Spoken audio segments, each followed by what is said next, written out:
Pai, em nome de Jesus nós te exaltamos. Obrigado, Pai, pela tua presença, Pai, que é real nessa casa, é real neste lugar. Nós sabemos que o Senhor já entregou uma palavra do teu coração, para o coração do teu filho, para que seja transmitido para o teu povo nessa noite. Mas nós também, Pai, como igreja, nós o abençoamos ainda mais. Abençoamos, Pai, a tua casa, a tua família. Abençoamos, Pai, as tuas filhas, a sua neta, a sua esposa, os seus negócios, o teu trabalho, a obra das suas mãos. Sim, Pai, como igreja abençoamos. Em nome de Jesus eu peço, Pai, usa o teu filho de uma maneira única nessa noite poderosa. Em nome de Jesus Cristo, em nome de Jesus. Amém. Aplauda o Senhor bem forte.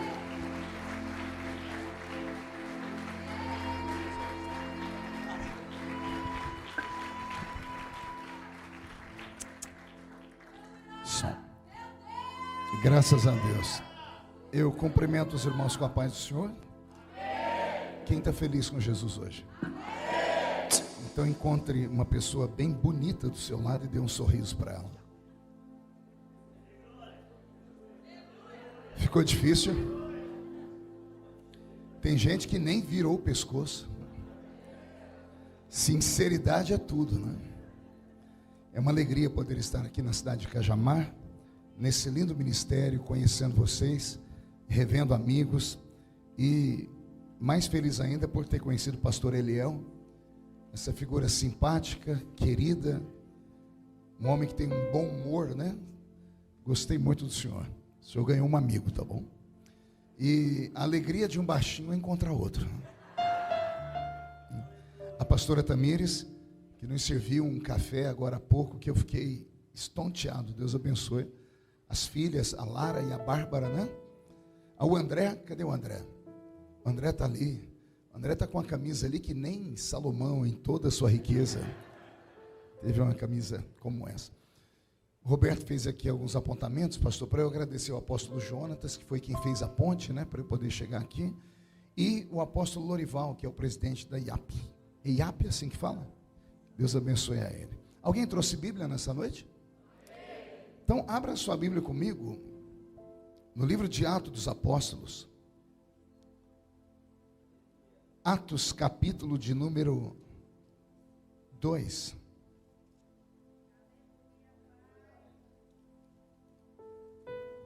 Atos dos Apóstolos, capítulo de número 2.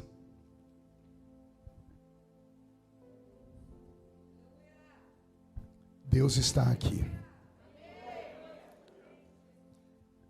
O texto áureo dos pentecostais. Ao cumprir-se o dia de Pentecostes, estavam todos reunidos no mesmo lugar. E de repente veio do céu um som como de um vento impetuoso e encheu toda a casa onde estavam assentados. E apareceram distribuídas entre eles línguas repartidas como que de fogo, as quais pousaram sobre cada um deles. E todos foram cheios do Espírito Santo. E começaram a falar em outras línguas, conforme o Espírito Santo lhes concedia que falassem. Amém, igreja?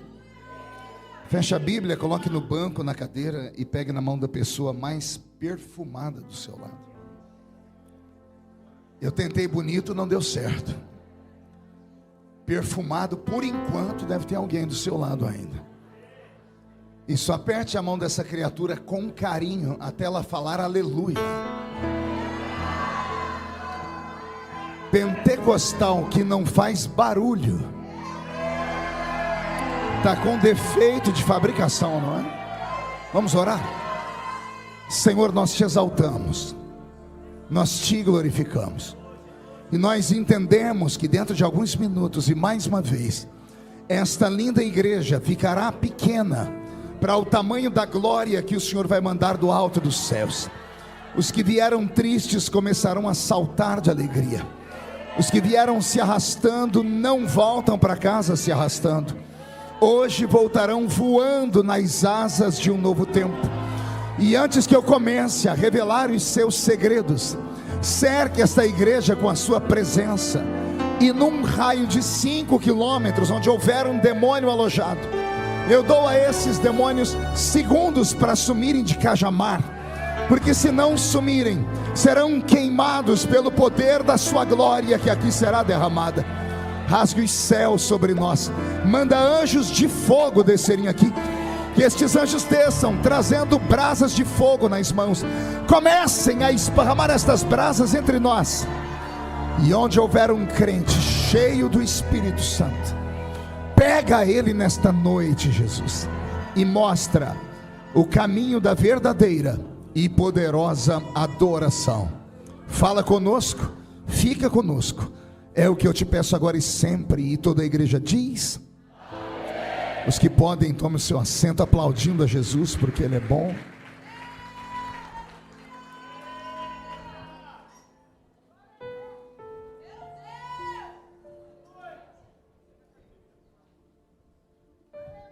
Pastor, tirei o paletó, por favor. Só tem nós dois de paletó dentro da igreja. Glória a Deus. Me acompanha no teclado o pastor Roberto Marinho, que geralmente canta. Hoje ele abriu mão de cantar, não sei o motivo. Deu algum problema aí no som? Não, hoje você está tá tranquilo. No final do culto ele vai cantar só umas 8 músicas para nós, tá bom? Porque eu perguntei ao pastor quanto tempo eu tinha. Ele disse: vai até onde der.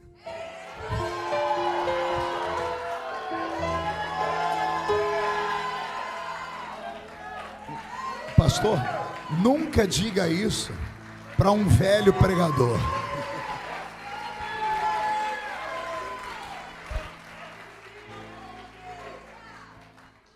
Lá no Rio Grande do Sul, onde eu preguei ontem, me chamam de pregador de tiro longo, tia. O que é um tiro longo? Ele dá um tiro e você não para, a bala não para de voar mais, né? Pois bem, vamos lá. Roberto, me ajude aí. Eu só vou pedir para esse ventilador virar ele para cá, porque se o vento ficar direto em mim, eu posso ter um choque térmico. Minha voz já não ajuda muito, né? Isso. Muito obrigado. E se puder me dar só um pouquinho de agudo aqui, vai ganhar um beijo, viu? Pela carinha dele, ele está carente. Final do culto, todo mundo dando um abraço nele, viu? Valeu. Obrigado. Queridos, eu pedi a Jesus um texto para essa noite, e Ele me trouxe à memória o texto áureo do pentecostalismo global. Eu conheço o senhor, lá de Brasília. O que você está fazendo aqui? Não tinha serviço lá, não? Obrigado, pastorzão. Como é que é? Eu sei, acabei de cumprimentar ele. O Roberto é meio ventríloco, né? Eu falo aqui, ele fala ali, pronto. O texto de Atos dos Apóstolos, capítulo 2, ele não marca apenas o início da igreja como instituição, mas ela é também um divisor de águas na história da humanidade. Muitas pessoas, por puro preconceito, falam que os gritos e a histeria coletiva que ocorre num culto pentecostal são frutos de uma mente com problema. Alguns chegam a dizer que somos esquizofrênicos. Outros dizem que isso é uma catalepsia espiritual. Tem que procurar depois no dicionário aí. Outros dizem que isso é uma reação psicossomática do nosso cérebro. Diz que entramos em transe e começamos a falar palavras ininteligíveis que não têm significado algum para os normais. Igreja pentecostal não é para gente normal. Os normais entram aqui dentro e se perdem, ficam loucos. Eles que se dizem normais enlouquecem quando vem a nossa loucura. Porque nós não somos normais. Nós somos caminhantes de 2 mundos. Eu não prego para homens e mulheres normais. Eu prego para homens e mulheres que ficam com um pé nesta terra e o outro pé nas regiões celestiais.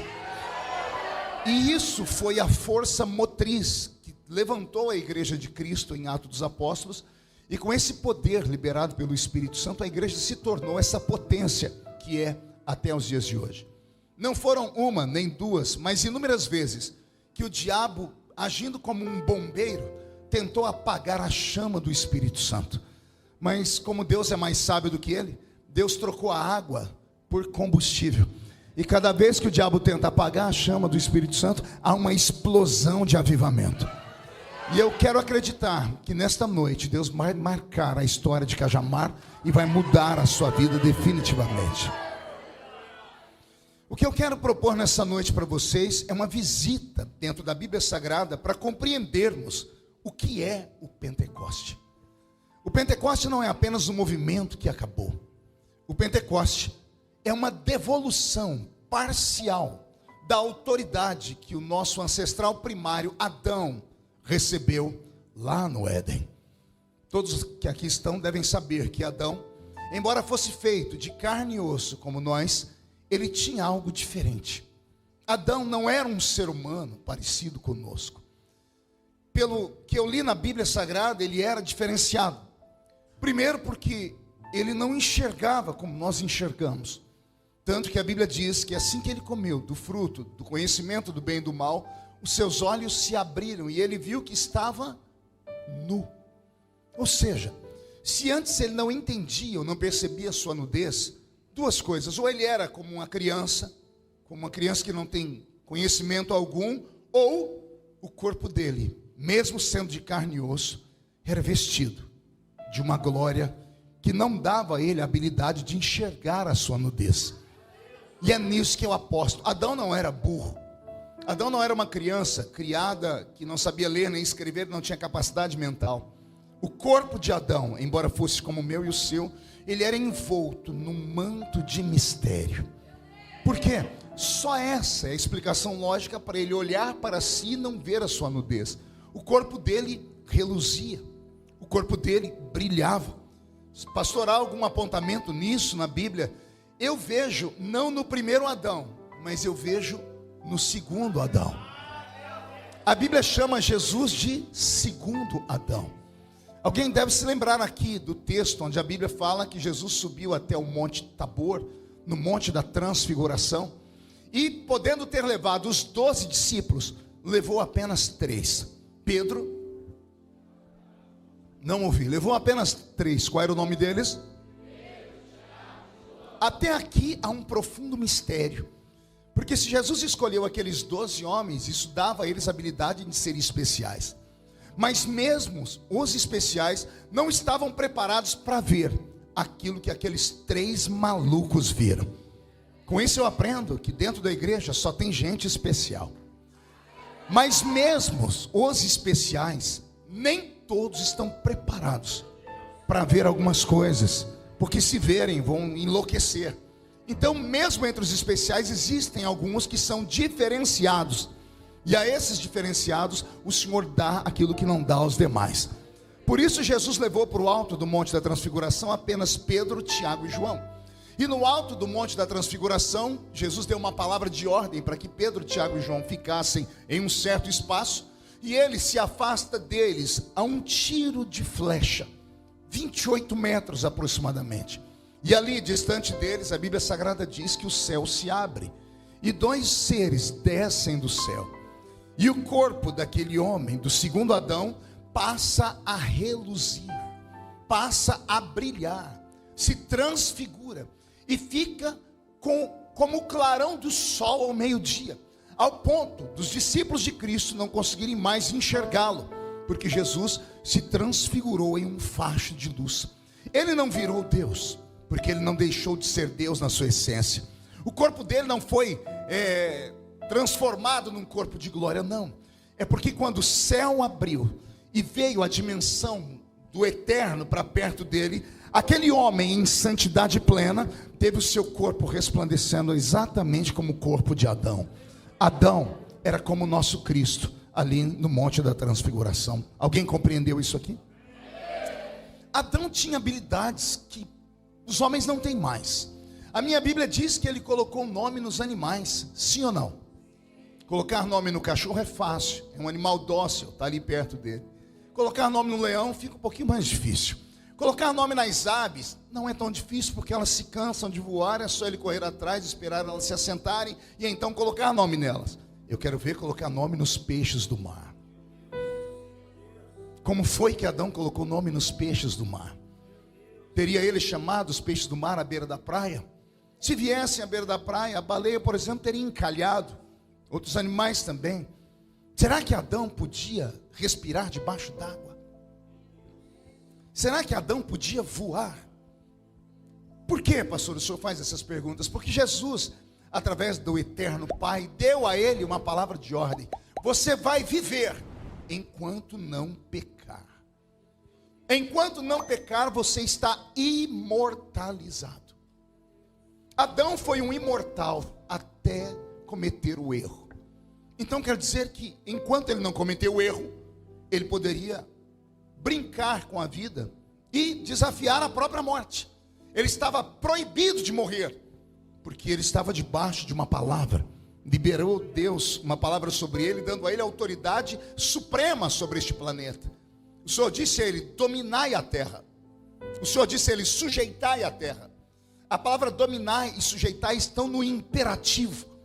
Quem conhece um pouco da língua portuguesa sabe que raramente o ser humano usa esse tipo de palavra. Dominai, sujeitai, eis. Raramente você vai ver alguém chegar em casa e falar assim: mulher, eis que eu cheguei aqui. Porque são palavras usadas no imperativo. O que é o imperativo? Não é uma palavra de conselho, não é uma palavra dada para uma pessoa que quer ou não, é uma palavra de ordem. O homem foi colocado nesse mundo para ser o cabeça desse planeta. Esse mundo foi dado ao ser humano de presente. Deus criou esse mundo só para que o homem pudesse ser nele o seu rei. O Senhor é rei dos reis e o homem é o rei desse planeta. Olha que coisa interessante eu vejo aqui. Quando Deus criou o homem, Deus colocou Adão para morar no deserto do Saara, sim ou não? Só um falou não, dois. Vou perguntar de novo. Quando Deus criou Adão, Deus colocou ele no meio do deserto do Saara, o lugar mais hostil do mundo, para viver, sim ou não? Deus colocou ele no alto dos Andes, dos montes aqui do Chile, onde só tem neve, sim ou não? Não. Deus colocou o homem para viver onde? No jardim do Éden. O que era o jardim do Éden? Paraíso. O que é o paraíso? Lugar onde não há necessidade de nada. Deus colocou o homem para ter uma vida plena nesta terra. Deus colocou o homem nesta terra para ele ser o cabeça de tudo que há nesta terra. Assim como Deus governa os céus, o homem deveria governar a terra. Nada pode habitar nesse mundo sem a autorização do dono desse mundo. E quem é o dono desse mundo? Você. Yeshua deu para nós esse mundo. O próprio Deus, para se manifestar aqui, digo isso debaixo de humildade, Senhor, não me fulmina. O próprio Deus, para se manifestar aqui, precisou encontrar um caminho legal para se manifestar ao homem. Diferente do diabo, que quando entrou nesse mundo, não entrou pela porta, entrou pela janela. Pense comigo, como era mais fácil enganar Eva e Adão? Entrando o diabo no corpo de uma serpente, de uma cobra, ou aparecendo ele em forma de um anjo de luz? Como seria mais fácil o homem acreditar na palavra do diabo? Uma cobra conversando com ele, ou um anjo de luz falando com ele? Como era mais fácil? Um anjo, é claro, é mais fácil você acreditar num anjo do que numa cobra. E por que é que o diabo não apareceu em forma de um anjo de luz? Pergunte para mim, por que não, pastor? Porque anjos são espíritos. E esse mundo é um mundo de matéria. Só pode estar legal neste planeta o que é matéria. Só matéria habita na matéria.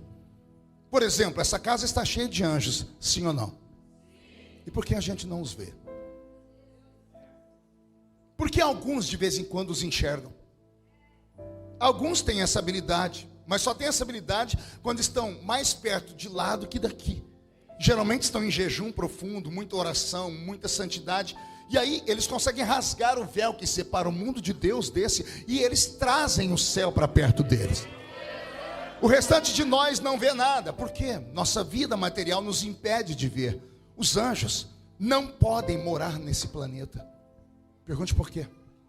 Porque essa terra é matéria. E os anjos são espíritos. E o que é espírito? A palavra espírito no hebraico é ruach ou ruot. O que é ruach ou ruot? É isso aqui, ó. Ou é isso aqui, ó. Espírito no hebraico é vento, sopro ou hálito. Anjos são espíritos. Espíritos só habitam onde há espíritos. A terra é um mundo físico, é um mundo material.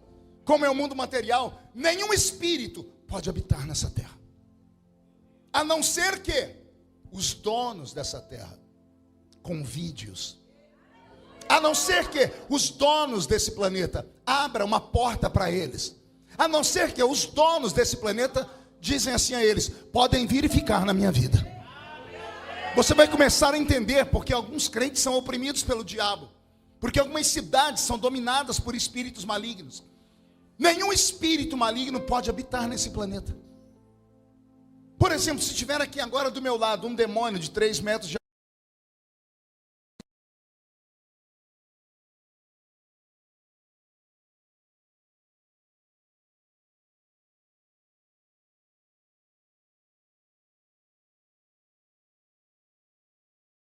espíritos, a não ser que você criou uma brecha para que eles entrem na sua vida, a não ser que você tenha criado um ponto de contato dentro da sua casa, a não ser que você tenha dado legalidade a eles, aí eles podem vir, porque você é o dono desse mundo. Vou te dar uma palavra agora que eu acho que ninguém nunca te deu. Você é o dono da sua vida. Se há alguma perturbação na sua vida, é porque você permitiu, é porque você convidou e abriu brecha. Não se apavore, porque eu estou dizendo que você é o dono da sua vida. Do jeito que você abriu a brecha, você pode fechá-la. Do jeito que você deixou ele vir, se você der uma palavra de ordem, esses espíritos são obrigados a irem embora. Porque você é filho de Deus. Você é príncipe da eternidade e é um rei desse mundo. Eu proponho nesta noite a falência do império das trevas em Cajamar. Eu proponho nesta noite que quando você chegar na rua da sua casa, hoje à noite, os demônios que têm juízo vão começar a arrumar as malas para se mudar de lá. E os demônios atrevidos que não têm juízo, o Senhor os transformará em tapete, para que você pise sobre eles. E se alguém acredita nisso, não dá um grito, não, dá um berro de glória a Deus.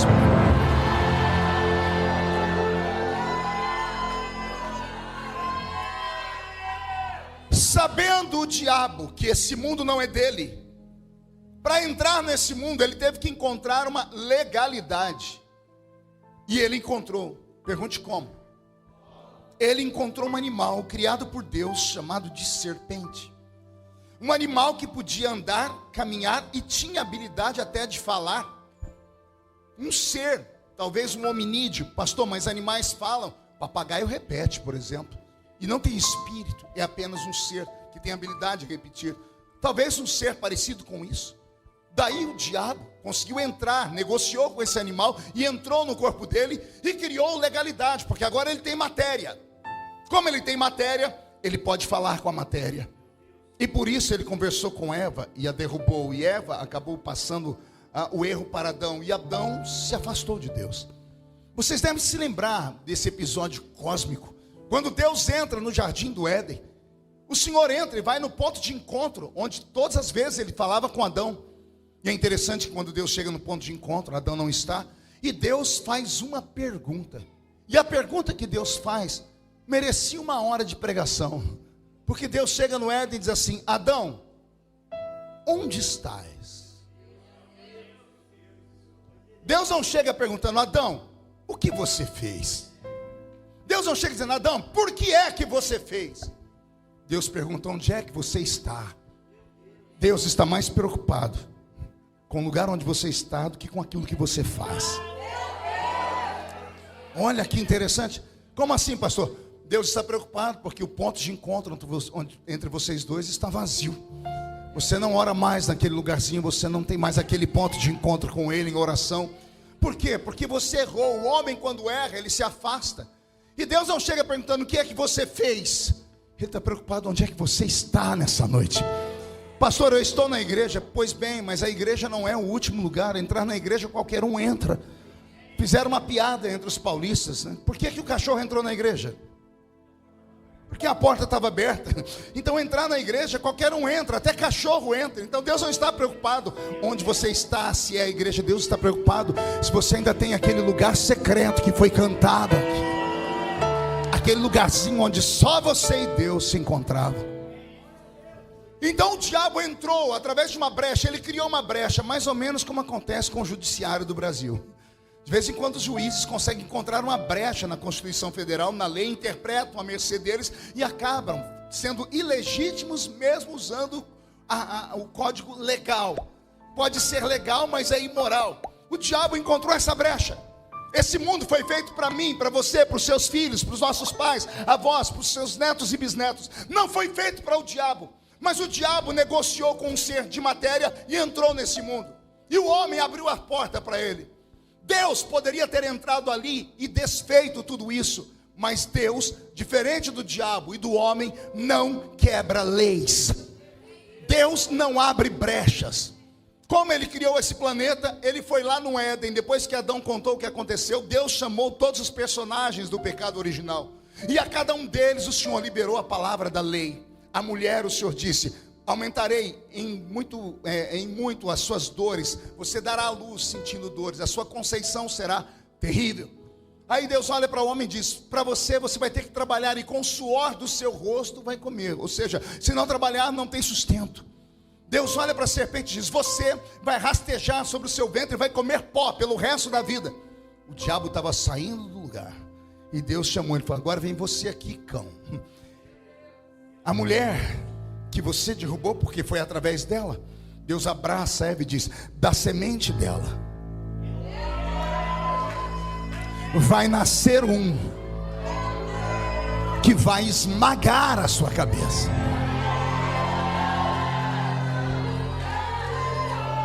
Era a maneira de Deus falar assim: eu não entro, me recuso a entrar no corpo de uma cobra, eu me recuso a entrar no corpo de um chimpanzé. Eu só vou entrar nesse planeta quando os donos do planeta me convidarem para entrar aqui. E aí o ser humano, desde que Adão pecou, começou a orar, a clamar, a pedir misericórdia.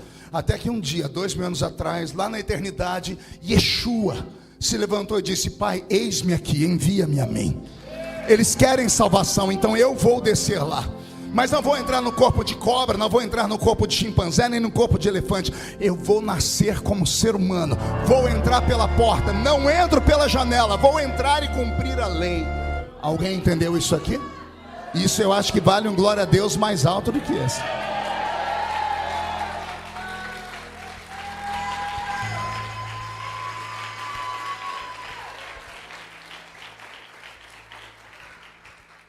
Então Deus cria o homem, a sua imagem, a sua semelhança. Adão não nasceu criança, Adão nasceu adulto. Porque na verdade ele não nasceu, ele foi criado. Ele foi feito, criado e feito. Dois verbos parecidos: verbo fazer e verbo criar. Verso 26 e 27 do capítulo 1 do Gênesis: e fez Deus o homem, a sua imagem e semelhança. E criou Deus o homem, a sua imagem e semelhança.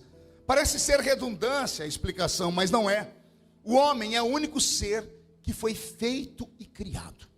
O homem foi feito e criado, ou seja, Deus levou 2 tempos para fazer o homem. Diferente dos anjos. Quando Deus pensou nos anjos, Deus os criou assim. Porque anjos são espíritos. Já deve ter lido isso na Bíblia. Anjos são espíritos ministradores que ministram a favor daqueles que hão de herdar a salvação. Anjos são espíritos. E o que é espírito? Sopro ou hálito.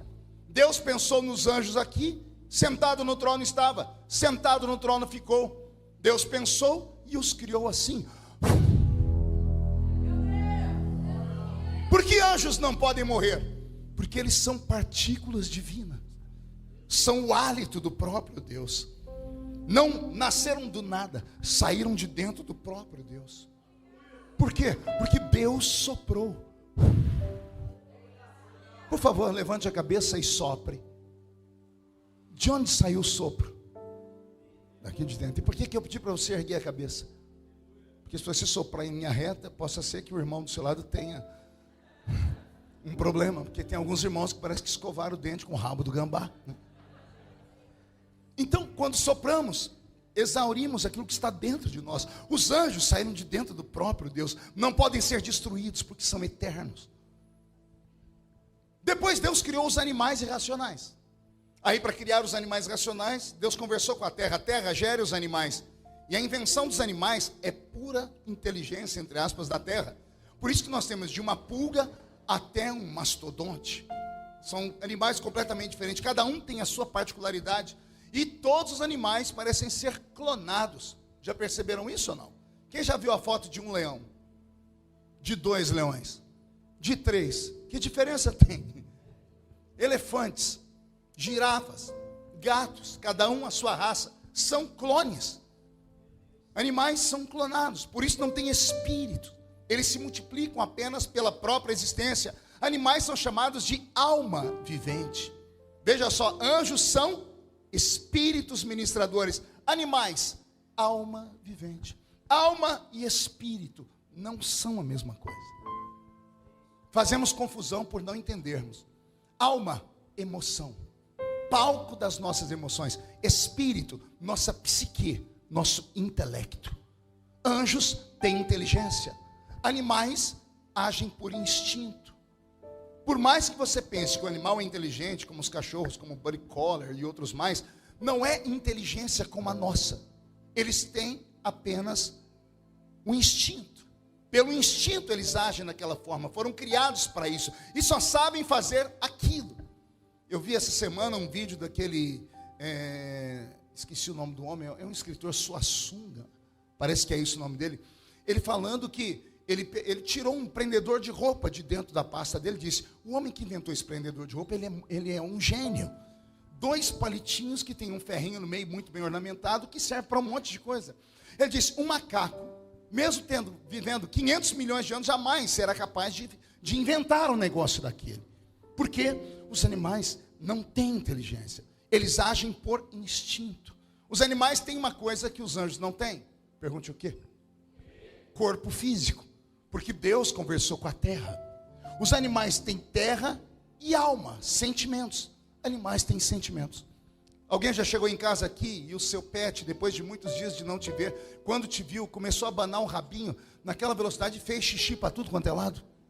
Já aconteceu isso com alguém? Por quê? Emoção. Animais têm sentimentos. Anjos, e agora eu vou escandalizar todo mundo, não têm sentimentos. Eu vejo crentes pelo mundo inteiro dizendo: Senhor, me mostra um anjo, manda um anjo aqui. Ah, se você soubesse o que é um anjo. Já leu a Bíblia toda? Eu li ela poucas vezes, 30 e poucas vezes de capa a capa. E sou professor da matéria angiologia. Não é angelologia, é angiologia. Anjos, todas as vezes que aparecem na Bíblia, eles provocam terror. Todas as vezes que eles vão falar pessoalmente com alguém, eles são obrigados a chegar e falar assim: não temas.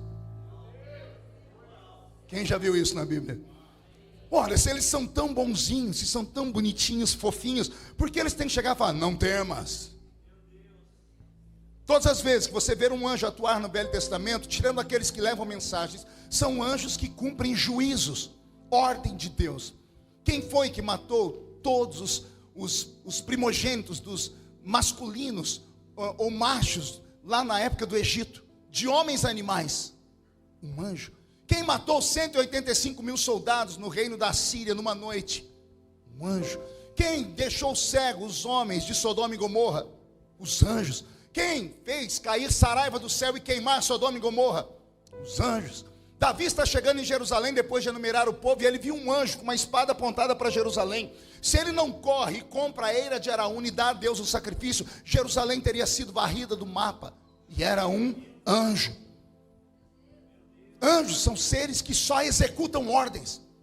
Eles não têm sentimentos. Pergunte por que não? Porque eles não têm alma. Diferente dos animais que têm alma, mas não têm espírito. Como não têm espírito, eles nascem aqui e morrem aqui. Não minta para o seu filhinho dizendo que o totó foi para o céu dos cachorrinhos. Não tem céu para os cachorrinhos. Porque eles não têm espírito, eles não são eternos. Já imaginou se os animais fossem eternos igual a gente? Você lá no seio de Abraão, batendo papo com Abraão, Abraão te olhando assim, conversando com você, de repente Abraão faz assim, ó, e volta e diz: corre. E você fala: por quê? Ele diz: aquela vaca está te olhando esquisito. E a vaca correndo atrás de você, você gritando: o que eu fiz com você, mimosa? E ela fala: você comeu a minha costela. Você comeu a minha picanha. Já pensou você batendo papo com Adão e e um cocó bicando o seu pé. Você falou: o que eu fiz para você, galinha? Você comeu minha coxinha. Animais não vão para o céu, porque a vida deles começa nessa vida e terminam aqui, porque eles não têm espírito. Como não têm espírito, eles vivem aqui e terminam aqui. Anjos são espíritos, eles não podem habitar aqui. Pergunte por quê? Tudo que é criado a partir de uma matéria ou a partir de algo, se tirar de perto daquilo que é criado, morre. Se tirar o peixe da água, o que acontece com ele? Se tirar uma vaca do meio do mato e soltar ela numa rua como a nossa aqui, deixar ela no meio da cidade grande, o que acontece com ela? Morre. Dia desse eu li uma revista, eu dei tanta gargalhada, porque um cientista americano recebeu o prêmio Nobel de ciência, porque ele conseguiu levantar a teoria de que as estrelas são feitas de gases. E eu ri muito, pergunte por quê? Era só ter lido a Bíblia. Porque o Senhor, quando criou esse nosso mundo, Ele separou o firmamento da terra. A palavra firmamento são gases. Estrelas são feitas de gases, porque habitam no meio dos gases.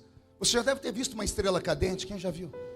Porque quando ela entra na nossa atmosfera, ela, apaga. Porque ela sai da natureza dela. Ela sai do meio dos gases. Tudo que é tirado da parte daquilo que foi criado, morre. Anjos não podem morrer, mas se ficarem muito longe de Deus, eles se transfiguram naquilo que chamamos de demônios. Quer perguntar o porquê? Porque todo ser que existe no universo só pode existir se ficar perto do Sol. O Sol é o alimento do nosso planeta, você sabe disso. Você já viu uma montanha? Aqui tem muitas, né? Pois bem, a montanha é íngreme, a sementinha está lá na terra, não era para ela nascer de maneira perpendicular e a árvore nascer assim? Por que quando ela sai da terra, ela busca o céu?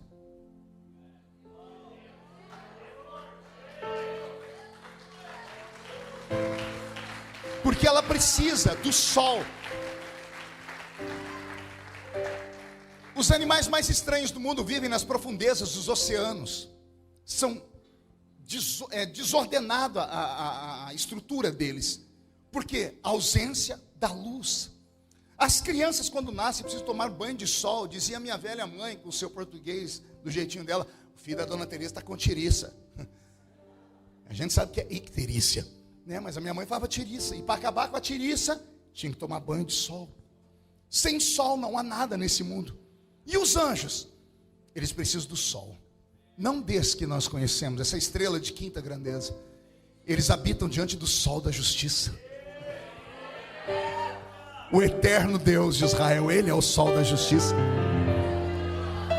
Os anjos precisam se alimentar.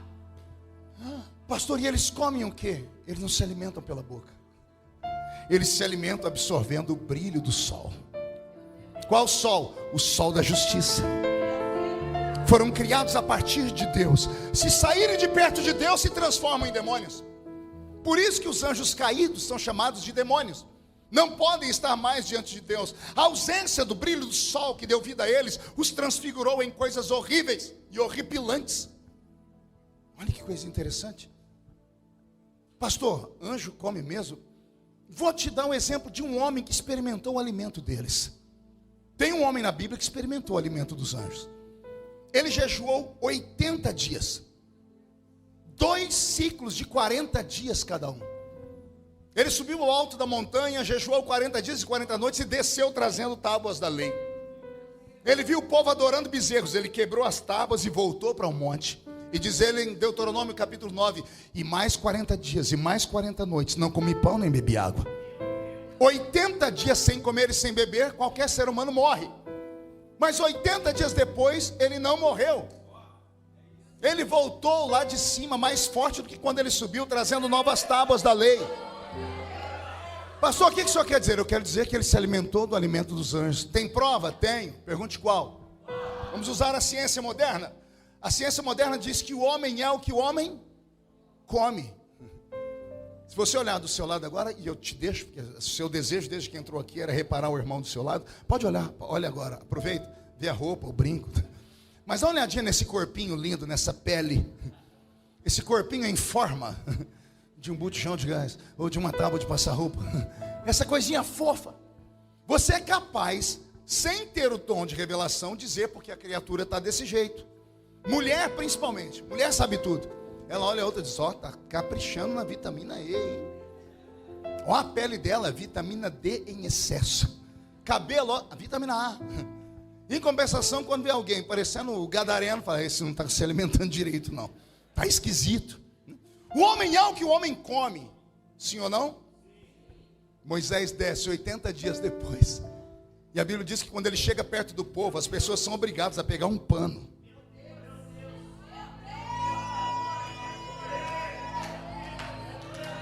Não conseguiu olhar para o rosto dele, tiveram que cobrir o rosto dele. Por quê?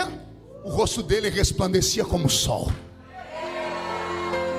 Ele ficou diante do sol da justiça. Por isso a morte não tocou, e ele acabou se alimentando da essência do Espírito, da presença do eterno Deus de Israel. Amém até aqui? Anjos não podem morar aqui, eles só podem visitar aqui. Eles têm um período, um prazo. Por isso que a gente dorme. Quando você dorme e entra em estado alfa, eles já se preparam para ir para o céu. Quando você está em estado beta, que é aquele sono pesado e profundo, que se a trombeta do arrebatamento tocar no seu ouvido você não escuta. Não sei se tem gente assim na sua casa. Na minha tem. Aqui, crente que tem um sono pesado, eles falam. Aquilo é o estado beta. É um estado onde o seu espírito e o seu corpo parece que estão completamente desligados. Nesse período o diabo não pode te tocar. Então os anjos retornam diante do Senhor. E lá no alto monte da congregação, eles absorvem a glória do Eterno. O brilho dele vai os alimentando e os fortalecendo, para que no dia seguinte eles desçam lá onde você está de novo. E quando você abre os olhos, eis que o anjo do Senhor acampa ao redor daquele que o teme e o livra do mal. Quem está acompanhando aí pode dar um glória a Deus. Anjos não podem morar aqui. Em contrapartida, os animais racionais não podem ir para o céu, porque eu já falei o motivo, eles não têm espírito. Aí Deus vem e cria uma raça. Oh glória! Uma raça que é diferente dos anjos e é diferente dos animais irracionais. Pergunte por quê? Anjo tem o que o animal irracional não tem. Animal irracional tem aquilo que anjo não tem. Anjo é espírito. Animal irracional é alma e terra. Aí Deus cria um ser que é completo. Por isso o homem é imagem e semelhança de Deus. O anjo é como o homem, é como Deus no quesito de ser sábio, ter sentimentos e possuir um corpo. O homem tem um corpo feito de terra, tem uma alma que dá a ele a habilidade de sentir, e ele é um espírito. Eu não tenho um espírito, eu sou um espírito. Por quê? Porque o verbo ter e o verbo ser são separados na essência. O ter é passageiro, o ser é eterno. Eu tenho esse corpo e amanhã posso não ter mais, porque basta eu morrer e vão jogar dentro de uma cova, e 30 dias depois você vai lá e só tem os ossinhos. Então o que eu tenho hoje posso não ter amanhã, mas o que eu sou hoje serei eternamente. Então você não tem um espírito, você é um espírito. E aqui está a falência da raça humana. O homem só cuida daquilo que ele tem, não cuida daquilo que ele é. Imagine que as pessoas vão para as academias para cuidar daquilo que eles têm. E por mais que malhem, que façam e aconteçam, daqui a pouco cai tudo de novo. A lei da gravidade é imutável. O ser humano é um ser caído, desde que nasce até quando morre. É só a senhora olhar no espelho e a senhora vê que está caindo tudo. E o senhor também. Cai o bumbum, cai o seio, cai as pálpebras, cai a bochecha.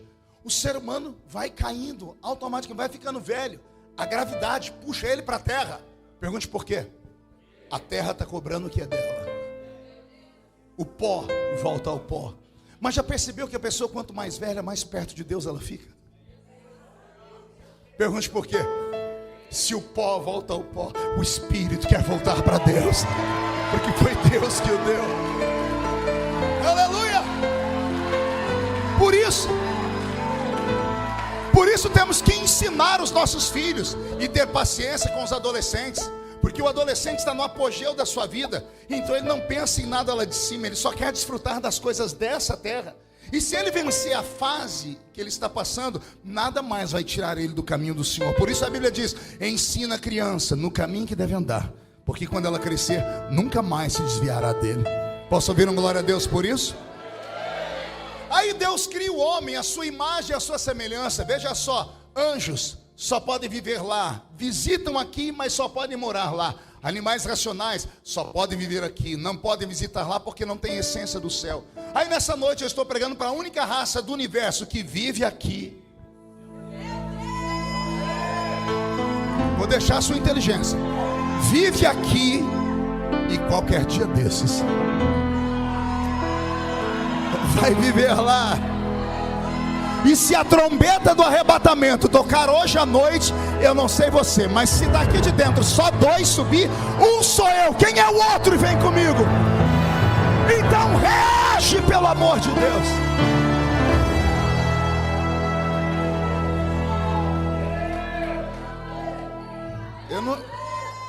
Eu acho que foi aquele café que eu tomei na casa da senhora, me acelerou tudo aqui. Tomara que estejam gravando, porque isso aqui é mais que uma pregação, é um seminário. Mas vem comigo, Beto, mude a música. Aí Deus fez o ser humano adulto. Uma pergunta filosófica, teológica e biológica para vocês: Adão tinha umbigo ou não? Não, ele não tinha umbigo, porque o umbigo é feito para que a criança absorva da mãe nutrientes, DNA. O homem foi feito à imagem de Deus. O homem original não tinha umbigo. O homem já foi criado grande.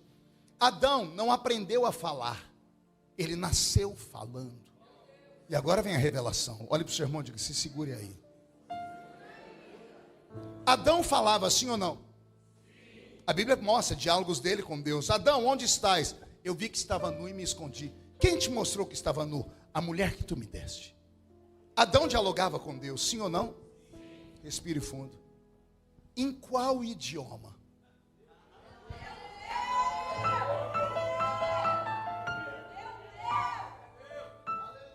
Pense aí. Qual era o idioma de Adão no Éden? Não dá um Google, porque se der o Google vai falar para você coisa da terra. O Google vai dizer que a primeira língua que o homem falou foi a língua sumeriana. Porque dizem que o homem lá na Suméria deixou de falar através de grunhidos, deixou de desenhar desenhos rupestres nas paredes, nas cavernas, e passou então a falar palavras, conseguiu juntar letras e criou-se os idiomas. Isso é o que diz o Google. E antes do Google, a enciclopédia Barça. E antes da enciclopédia Barça, todos aqueles que eram cientistas da linha de Charles Darwin, que colocou na cabeça que o tataravô dele era um chimpanzé. E a gente tem que respeitar, porque cada um tem o avô que quer. Mas o meu não era um chimpanzé. O meu tataravô era imagem e semelhança do Deus eterno. Respeito. Os professores que quando vão ensinar os nossos filhos falam que o homem, antes de ser um homem, andava encurvado. O famoso Australopithecus, o homem macaco. Depois do homem macaco vem o Neandertal, que já é um homem que fica de pé, mas ainda fala uga-uga. E a parte mais romântica dele é andar com um tacape e bater na cabeça da moça para convencê-la a morar com ele. O pai da misoginia é o Neandertal, né? Por isso, quando alguma feminista vem brigar com a gente, chama a gente de troglodita. Que troglodita é um Neandertal, né? É um homem das cavernas. Mas o Adão, o meu ancestral, não era um Neandertal. A ciência diz que o homem foi evoluindo até que chegou à imagem de ser o Homo sapiens, o homem sábio. O homem que conhece inteligência e fala: esse é o meu Adão, esse é o meu ancestral. Só que ele não foi homem macaco, não foi um hominídeo antes, não foi um primata. Não, o homem foi feito imagem e semelhança de Deus. Ao ser feito imagem e semelhança de Deus, ele nasce com as habilidades do seu próprio pai. Então, veja só, já dei a dica. Qual era o idioma do homem no início? O filho fala o idioma do pai. Você fala a língua portuguesa, que língua fala o seu filho? Língua portuguesa. Que língua fala o filho dos americanos? O inglês. Que língua fala o filho dos alemães? O alemão. Por quê? Filhos falam o idioma do pai. Qual era o primeiro idioma do homem na terra?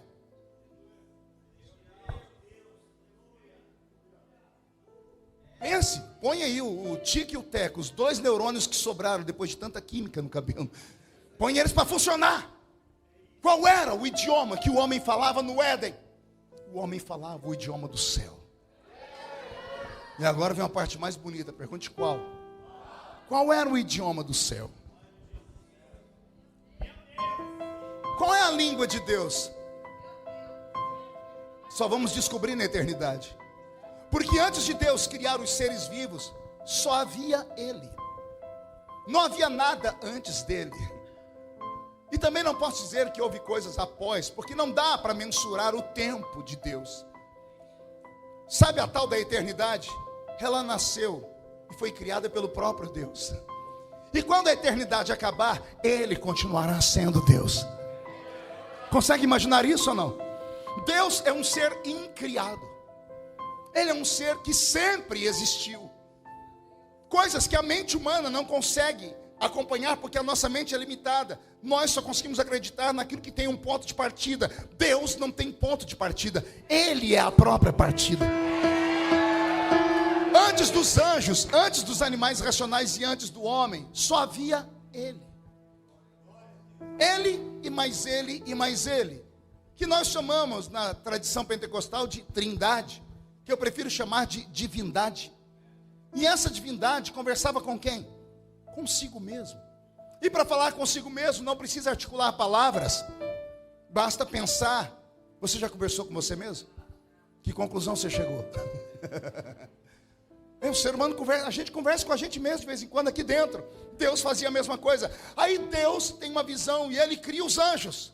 Ao criar os anjos, Ele poderia conversar com eles de maneira telepática, mas Ele deu a eles idiomas. Como é que o senhor sabe? Capítulo 13 da carta de Paulo aos Coríntios. Ainda que eu falasse na língua dos... Ainda que eu falasse na língua dos... Os anjos falam. Então Deus criou os anjos para que eles conversassem entre si. Deus deu a eles um idioma do céu. Porque o idioma primário era o idioma dos seres inteligentes. Deus e os seus anjos. Aí Deus cria um ser à sua imagem e à sua semelhança. E o homem é criado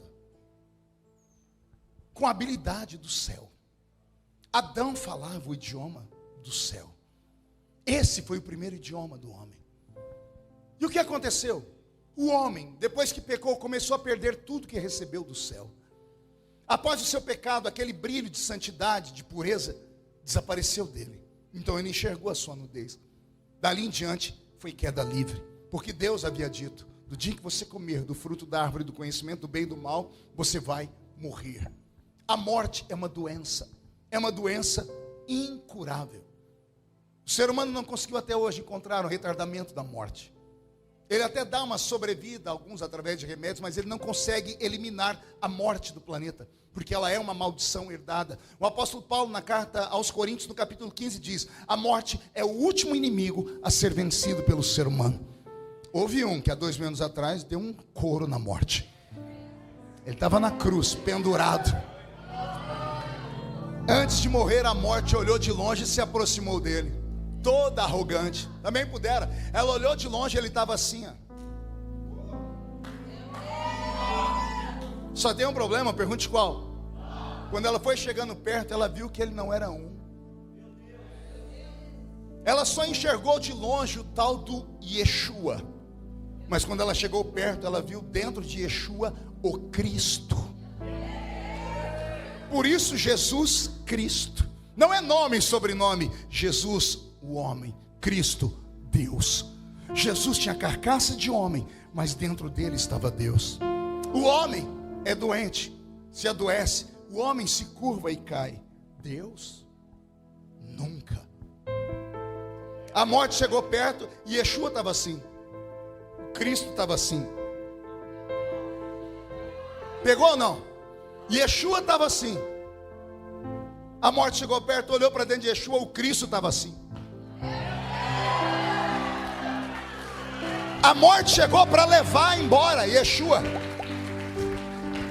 e ela não deu conta. Se alguém falar para você que a morte matou Jesus, dê de dedo no nariz da pessoa e diga: mentira. A morte não matou. Ele falou na cruz: ninguém me toma, eu dou a minha vida. Consegue entender isso ou não? A morte não podia levar ele embora. Pergunte por quê? Porque o salário do pecado é Ele não pecou. Se ele não pecou, ele não podia morrer. Se Jesus não desse uma mãozinha, ele estava pendurado na cruz até hoje.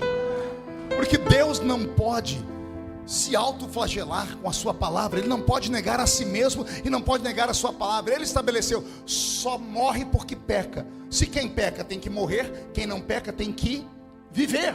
Jesus pecou? Por que ele morreu? Ele morreu porque ele se entregou.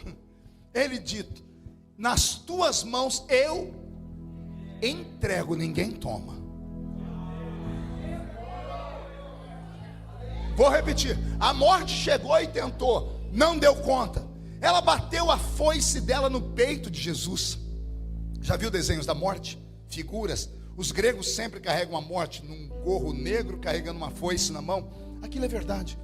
Aquela foice tem nome, chama-se aguilhão. É com aquela foice que a morte consegue cortar o fio de prata que sustenta o homem nesse mundo. A Bíblia diz que somos sustentados nesse mundo por um fio de prata. Não há nada nesse mundo que possa cortá-lo. Só a morte tinha na mão uma máquina chamada de aguilhão. Com aguilhão ela cortava o fio de prata e o homem morria. A morte subiu o Gólgota.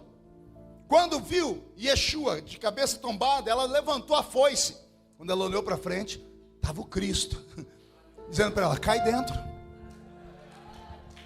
vem. E o que aconteceu? Quando ela bateu a foice no peito dele para cortar o fio de prata, a foice quebrou.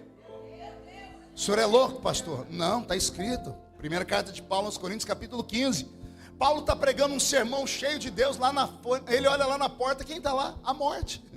A morte olhando para ele, falando assim: pegou rindo? Fim do culto eu te pego. Paulo deveria ter saído correndo, mas o Paulo esticou o olhar, e olha que ele não enxergava direito. Carta aos Gálatas diz que ele tinha problema nos olhos. O amor que vocês têm por mim é tão grande que, se fosse possível, tirariam seus olhos e doariam para mim. E não é que ele esticou o olhar e olhou para a morte, ao invés de ficar com medo, ele riu dela e disse: ó morte, ó morte, onde está o teu aguilhão, ó morte? Travada foi uma batalha na cruz, e a vitória foi dele, de Jesus.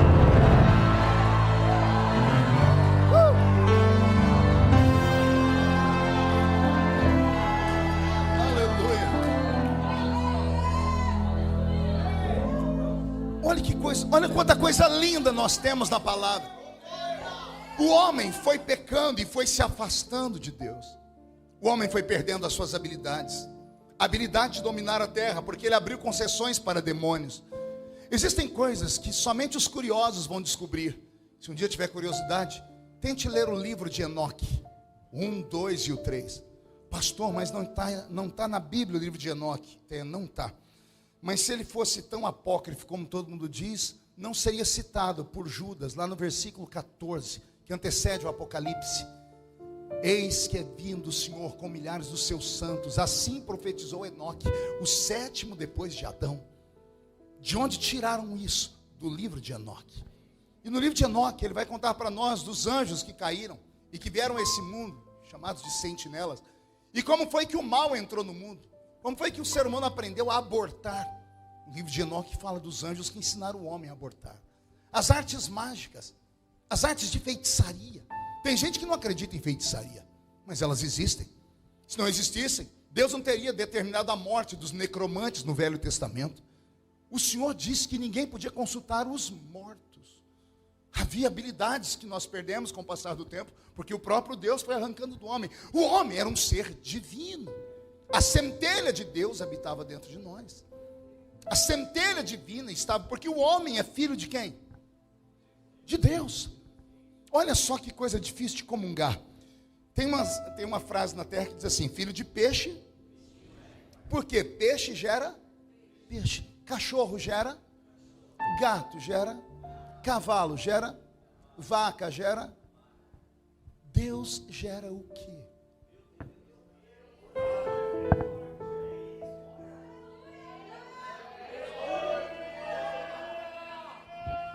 É até difícil comungar isso, porque se eu falar o que eu penso que as pessoas vão... Amanhã está na internet, pastor Marco Feliciano diz que o homem é Deus, porque o homem se deificou. Não é isso. Mas o próprio Jesus falou no Evangelho de João, quando ele disputava com os doutores da lei, ele diz: não está escrito na sua lei de que sois deuses, pois sois filhos de Deus. Êxodo capítulo 7, Deus olhou para Moisés e disse: Moisés, eis que eu te levanto e te coloco diante de Faraó como Deus. Já leu isso? Êxodo capítulo 7, verso 1. Só que toda vez que o homem é atrelado à palavra Deus, ele está com letra minúscula. Só aparece Deus com letra maiúscula quando é o eterno. A palavra deuses com D minúsculo vem do hebraico Elohim. Elohim é juiz, filho de Deus. Gênesis capítulo 6, vieram os filhos de Deus e entraram as filhas dos homens. A palavra filhos, Elohim. E o que é Elohim? É aquele que julga, que tem autoridade, mas a autoridade dele é limitada, porque ele não pode ser Deus com D maiúscula, porque Deus com D maiúsculo pode ser adorado. Deuses com D minúsculo não podem ser adorados. Deuses com D minúsculo são criados. Deus com D maiúsculo, ele é incriado. Por isso, só ele é, e só ele merece, e só ele pode. Quem é filho de Deus aqui? Se você é filho de Deus, você herdou características genéticas do seu pai. Sim ou não? Esse corpinho bonitinho aí, essa pele cor de ambar, ou cor de jambuticaba, ou cor de jambo, isso aí é herança genética. Esse olhinho vesgo é da vovó, essa perninha torta do vovô, esse cabelinho aí, mamãe, esse corpinho aí em forma, sabe Deus o que? Papai, herança genética. Se somos filhos de Deus, nós herdamos características genéticas dele. Uma delas é a habilidade de fazer milagres. Só Deus faz milagres, sim ou não? Os filhos dele também. Quer ver um milagre? E não precisa ser religioso para isso. Eu tenho um milagre aqui na minha mão. Isso aqui. Não, pastor, isso é um smartphone. Dê o nome que quiser. Para mim é um milagre. Pergunte por quê. Quando alguém me liga, como é que a voz da criatura vem parar aqui dentro? Quando eu era da roça e nós compramos um telefone, alugamos, olha de que época que eu sou. A gente alugava telefone. Eu entendi a voz da pessoa vir no telefone porque tinha um fio. Falei, a voz vem pelo fio e entra aqui. Porque a professora ensinava a gente a fazer telefone sem fio na escola. 2 copinhos e um barbante. A gente falava, o outro escutava do outro lado. Então eu entendia. Aí criaram esse trem sem fio. Aí a voz da pessoa vem parar aqui dentro. Tente me explicar, não vou entender. Eu sei que você vai falar, pastor, lá no céu tem aqueles guarda-chuva de ponta cabeça que chama satélite. As ondas analógicas ou digitais voam pelo espaço-tempo, batem lá e lá tem um chip com um código que está aí dentro. Aí vai lá, volta aqui, fale o que quiser. Eu não entendo. Porque a minha mente não consegue conceber. Pior do que ouvir a voz da pessoa é ver a imagem dela aqui. Se isso não é um milagre, eu não sei o que é um milagre. Quer ver um milagre que me fez chorar dia desses? Um brasileiro, um médico brasileiro, detectou que o bebê de uma senhora ia nascer aleijado. Pois ele criou um equipamento. Abriu a barriga da mulher, tirou a placenta e o bebezinho lá dentro. Com um aparelho quase que microscópio, ele ficou dentro da placenta. Ele foi nas costas do embrião e consertou o osso. Ele tirou, voltou para a barriga, disse para a mãe, seu bebê vai andar. O que é isso? filhos de Deus. Ah, se você soubesse do que você é capaz. Ah, se você soubesse o que Deus preparou para a sua vida. Você não andaria pelas ruas de Cajamar de cabeça baixa, ombro caído, parecendo uma rolinha que tomou uma pedrada de um menino levado. Você não ficaria tendo crises existenciais, olhando para o espelho dizendo: quem sou eu? De onde vim, para onde vou? Não passaria o culto inteiro me olhando com essa cara feia, parecendo que foi batizada num pote de vinagre. Não entraria numa igreja pentecostal e ficaria com esse braço cruzado, perna cruzada, mascando essa desgraça desse chiclete, olhando para mim e filosofando, dizendo: to be or not to be, that's the question. Não, se você soubesse quem você é, nada nessa cidade roubaria a sua paz, nada nesta vida roubaria as promessas de Deus, nada nessa existência tiraria você do projeto que Deus te fez. Eu não estou pregando para o resto da sociedade, não, eu estou pregando para a nata da sociedade de Cajamar. E se alguém acredita nisso, dá mais um grito de glória a Deus, por favor.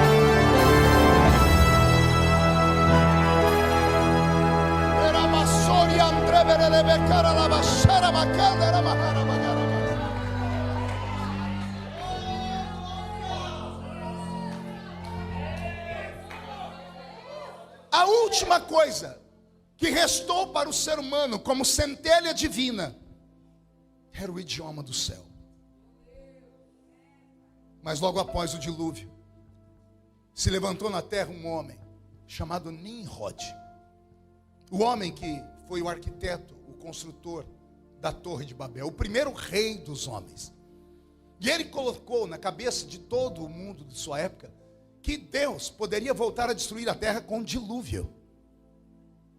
E quando ele conseguiu convencer os homens disso, ele diz: façamos uma torre para que possamos chegar até os céus, porque há de ser que se ele jogar água de novo na terra, seremos salvos.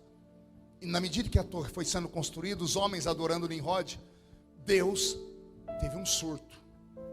Ele levantou do seu trono e gritou, não em primeira pessoa, mas gritou no plural: eia, desçamos e confundamos a língua dos homens. As línguas humanas nascem ali. Por que nasceram línguas humanas? Porque Deus arrancou do homem o idioma do céu. Era a maneira de Deus dizer: vocês não merecem falar mais comigo, não vão conseguir mais falar no meu idioma. A palavra confundamos, do verbo confundir do hebraico, é: tiremos do homem a habilidade de se comunicar conosco. Na Torre de Babel, o homem se torna um animal racional, porém um animal. Não há mais nada divino dentro dele. Nimrod matou o próprio pai para dormir com a mãe e teve filhos com ela. Os animais perderam para a raça humana no Velho Testamento. Os homens se tornaram bárbaros, passaram a estuprar mulheres, passaram a assassinar filhos, passaram a servir bebês recém-nascidos em barriga de postes ídolos criados na Mesopotâmia antiga, a mãe e berço de todo o paganismo, de toda a idolatria. Os homens se tornaram seres tão ruins e hostis que Deus os abandonou à sua própria sorte. O símbolo do homem do Velho Testamento sem Deus era um suíno, um porco. Você já viu algum porco olhar para o céu? Sabia que porcos não olham o céu? O pescoço deles não dá articulação para olharem para o céu, só olham para baixo e só chafurdam na lama, na carniça, nas fezes. O homem sem a presença de Deus não passa de um suíno. Ele não consegue ver o céu e adorar. Para ele tudo se resolve na esfera aqui. O homem moderno, ele caminha por esse caminho. Ele não acredita em Deus, não acredita na existência do céu, não acredita que a sua alma é imortal. Por isso a tendência do homem usufruir dessa terra, dessa carne, no máximo que pode. Essa é a lei do mundo: sexo, rock e drogas. Sexo, drogas e rock and roll, criado na década de 60 com os hippies. Ou seja, os homens se apartaram de Deus, se esqueceram dele e vivem esta vida enlameada e querem que os nossos filhos sigam. Nossas universidades federais estão tomadas por pensadores desse mundo apenas. E eles dizem: você pode ser o que você quiser ser, porque a vida começa aqui e termina aqui. Por isso que eles dizem para os seus filhos que eles podem ser uma pedra, uma árvore, um cavalo, um gato, ou ser o que eles quiserem. Eles querem arrancar do homem a imagem e a semelhança do Criador. A igreja é o último reduto. Nós estamos no último fronte. Só existe paz e esperança aqui dentro. Fora daqui, o mundo está jogado às drogas, está jogado à perversidade, à promiscuidade. Porque os donos desse mundo, ao negarem Deus, abriram portas para que os demônios saíssem do inferno e habitassem nessa terra. Por isso temos homens que estupram bebês. Como é que um ser humano pode estuprar um bebê? Por isso temos homens capazes de pegar um bebê e colocar dentro de um forno e assá-lo, como aconteceu lá com o Hamas em Israel, alguns dias atrás. Por isso o ser humano se tornou um ser tão impiedoso, porque ele abriu brechas, e o inferno veio habitar na terra. Só existe um corpo na terra que ainda recebe Cristo. Ele está aqui na minha frente. Por isso que a Bíblia diz que a igreja é o corpo de Cristo. Você não entendeu? A igreja é o corpo de Cristo. O mundo é o corpo do demônio, e o demônio habita neles. O último lugar onde Cristo habita é aqui. Por isso que Paulo diz: vós sois o templo do Espírito Santo. Deus voltou à terra, não pela janela. Agora ele entrou pela porta. Ele entrou porque a igreja o convida. O culto só serve para isso, para a gente falar: vem, entra, a casa é sua, pode reinar. Consegue entender isso? Aleluia. O homem do Velho Testamento se perdeu tanto que Deus abandonou a raça humana à sua própria sorte. Você nunca se perguntou porque depois da Torre de Babel, Deus para de falar com o mundo todo e Ele cria um mundo só dele. Ele vai em Ur dos Caldeus e vai numa tenda de noite e fala com um homem chamado Abrão. E olha o que Deus diz para ele: sai da sua parentela e vai para uma terra que eu ainda vou te mostrar. Deus não deu um mapa, Deus não deu um GPS. Deus estava vendo se o homem era capaz de acreditar nele pela fé. E não é que aquele Abraão levantou, desmontou a tenda, pegou a esposa dele e disse: vamos embora daqui. Para onde? Não sei. Como assim, meu velho? Uma voz falou para mim: sai. Eu estou saindo. Para onde? Ele ainda vai me mostrar. Deus ficou tão fascinado com aquele homem que ele disse: vou dar mais uma prova. Ei, Abraão, sim senhor, conte as estrelas do céu. E ele tentou, deve ter chorado porque não deu conta. E o Senhor disse: ainda bem que você não conseguiu contar, porque assim serão os teus descendentes. Agora conta a areia da praia. Senhor, essa eu não vou nem tentar, porque na palma da minha mão cabe uma conchinha de número de estrelas que eu não dei conta de contar. Assim será a tua descendência, em ti serão benditos todas as famílias da terra. Um homem, e desse homem Deus foi criando uma nação. De Abraão vem Isaac, de Isaac vem Jacó, de Jacó Deus faz vir 12 filhos. Esses 12 filhos se transformam em 12 tribos. Essas 12 tribos se tornam uma nação chamada Israel. Das 12 tribos, Deus escolhe uma para cuidar daquilo que era santo e sagrado, que é a tribo dos levitas. Quem vem da tribo dos levitas e é famoso na Bíblia? Moisés, Arão, Miriam. Arão, o primeiro sacerdote, que vai se transformar em sumo sacerdote. Porque o sacerdote, depois da construção do tabernáculo, só podia ir no alpendre, no átrio e no lugar santo. Mas o sumo sacerdote ia além do véu. E atrás do véu tinha um lugar chamado Santo dos Santos. E o que tinha lá no Santo dos Santos? Uma arca, chamada de Arca do Testemunho, Arca da Aliança. E o que era a Arca da Aliança? Uma caixa de madeira de acácia pintada de ouro por dentro e por fora. Até aí tudo bem, mas a tampa dela era de ouro maciço, toda trabalhada, e tinha em cima da tampa 2 querubins, cujas asas se tocavam, e cuja face deles não olhavam para cima, olhavam para baixo. E o que eram essas asas? O trono de Deus.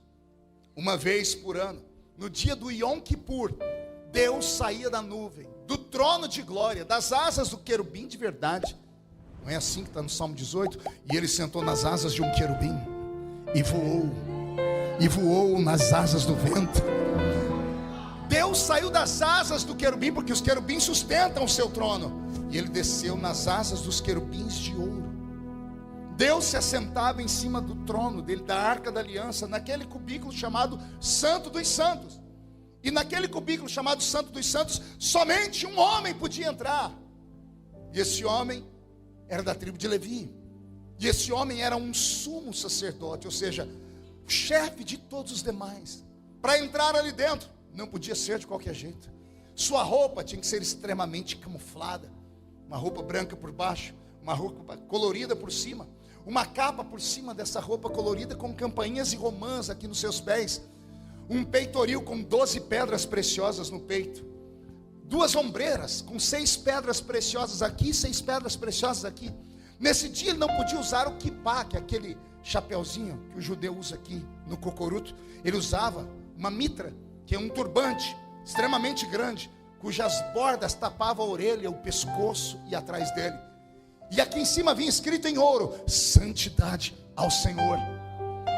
O sumo sacerdote, para entrar ali dentro, era amarrado com uma corda, e as suas mãos usavam uma luva de cor vermelha. Que luva era essa? Uma bacia com o sangue de um animal puro, de um cordeiro imaculado. O sumo sacerdote, para entrar na presença de Deus, tinha que colocar as mãos ali dentro. Quando ele tirava, suas mãos estavam impregnadas com sangue, uma luva vermelha, que ele não podia tocar na cortina, no véu do templo que separava o lugar santo do Santo dos Santos. Então os sacerdotes do lugar santo abriam a cortina sobre eles, porque não podiam olhar lá dentro. Só o sumo sacerdote podia entrar na presença de Deus. E ele entrava, e na medida que ele ia entrando, aquela corda amarrada na cintura ia dando espaço. E na medida que ele ia andando, as campainhas e os romãs iam batendo uma na outra, fazendo plim, plim, plim. E eles iam ouvindo barulho. Quando aquelas campainhas paravam de fazer barulho, os sacerdotes sabiam que era hora de ajoelhar, porque o sumo sacerdote tinha chegado no lugar certo. Que lugar era esse? Aquela arca da aliança. Sabe, a tampa chamava-se propiciatório. 4 cantos dela. Ele pegava o sangue das mãos e passava nos 4 cantos. Após fazer isso, ele abaixava a cabeça e dava 7 passos para trás. Quando ele se afastava, Deus saía dos querubins de verdade e descia em cima dos querubins de ouro. Deus se assentava ali, e antes de olhar para o sumo sacerdote, Deus virava o rosto 4 vezes, 2 para cada lado. Pergunte para quê? Para sentir o cheiro do sangue,